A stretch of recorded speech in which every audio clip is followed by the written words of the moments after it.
حافظہ یہ 5 فرشتے ہیں، 2 دن کے اور 2 رات کے، اور ایک فرشتہ جو ہمیشہ انسان کے ساتھ رہتا ہے۔ فجر اور عصر کا وقت، اس میں زیادہ سے زیادہ ذکر و اذکار میں مشغول رہنا چاہیے۔ یہ فرشتوں کی تبدیلی کا وقت ہے، تاکہ جب فرشتے اللہ تعالیٰ کی بارگاہ میں حاضری دیں، اللہ تعالیٰ ان سے پوچھے تو عرض کرے کہ اے پروردگار، تیرے بندے تیری بارگاہ کے اندر سر سجود ہیں۔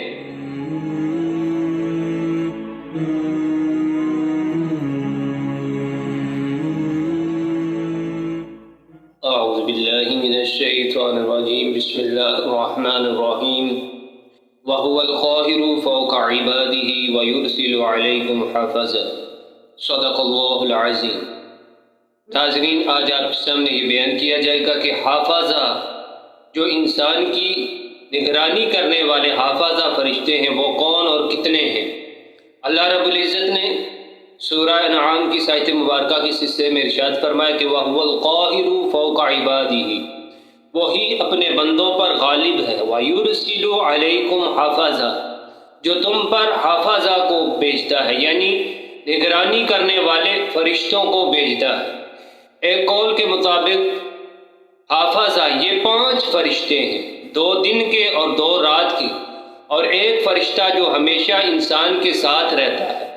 اور کبھی انسان یکدم کسی طرف متوجہ مبذول کرتا ہے تو یہی جو حافظہ فرشتہ جو ہمیشہ انسان کے طرف ساتھ ہوتا ہے، کسی حادثات کی جانب یا کسی کام کی جانب، کسی فعل کی جانب فوراً جو توجہ انسان کی مبذول ہوتی ہے، یہی حافظہ جو فرشتہ ہے وہی انسان کی توجہ اس فعل کی جانب مبذول کراتا ہے۔ بخاری شریف کی روایت ہے، نبی پاک صلی اللہ تعالی علیہ وآلہ وسلم نے ارشاد فرمایا، حضرت ابو ہریرہ راوی ہیں کہ رسول اللہ صلی اللہ تعالی علیہ وآلہ وسلم نے ارشاد فرمایا کہ تمہارے پاس دن اور رات میں باری باری فرشتے آتے ہیں، اور وہ عصر اور فجر کی نمازوں میں جمع ہوتے ہیں، اور جنہوں نے تمہارے ساتھ رات گزاری ہوتی ہے، یعنی جو فرشتے تمہارے ساتھ رات میں رہتے ہیں وہ پھر آسمانوں کی جانب چڑھ جاتے ہیں، اور اللہ تعالیٰ ان سے پوچھتا ہے، حالانکہ ان کا رب ان سے زیادہ جانتا ہے، کہ تم نے میرے بندے کو کس حال میں چھوڑا؟ تو عرض کرتے ہیں، اے پروردگار، جس وقت ہم نے اسے چھوڑا تو وہ نماز ادا کر رہا تھا، یعنی فجر کی نماز ادا کر رہا تھا، اور جس وقت ہم اس کے پاس گئے تھے تب بھی وہ نماز ادا کر رہا تھا، یعنی عصر کی نماز ادا کر رہا تھا۔ فجر اور عصر کا وقت، اس میں زیادہ سے زیادہ ذکر و اذکار میں مشغول رہنا چاہیے۔ یہ فرشتوں کی تبدیلی کا وقت ہے، تاکہ جب فرشتے اللہ تعالیٰ کی بارگاہ میں حاضری دیں، اللہ تعالیٰ ان سے پوچھے تو عرض کرے کہ اے پروردگار، تیرے بندے تیری بارگاہ کے اندر سر سجود ہیں، وہ تیرے ذکر و اذکار میں مشغول ہیں۔ شعب الایمان کی روایت ہے، انس بن مالک راوی ہیں، نبی پاک صلی اللہ تعالی علیہ وآلہ وسلم نے ارشاد فرمایا کہ اللہ تعالیٰ اپنے بندے کے ساتھ 2 فرشتوں کو مقرر فرما دیتا ہے جو انسان کے عمل لکھتے رہتے ہیں۔ جب انسان کا انتقال ہو جاتا ہے تو وہ فرشتے عرض کرتے ہیں، اے پروردگار، اب تو ہمیں اجازت دے کہ ہم آسمانوں پر چڑھ آئیں۔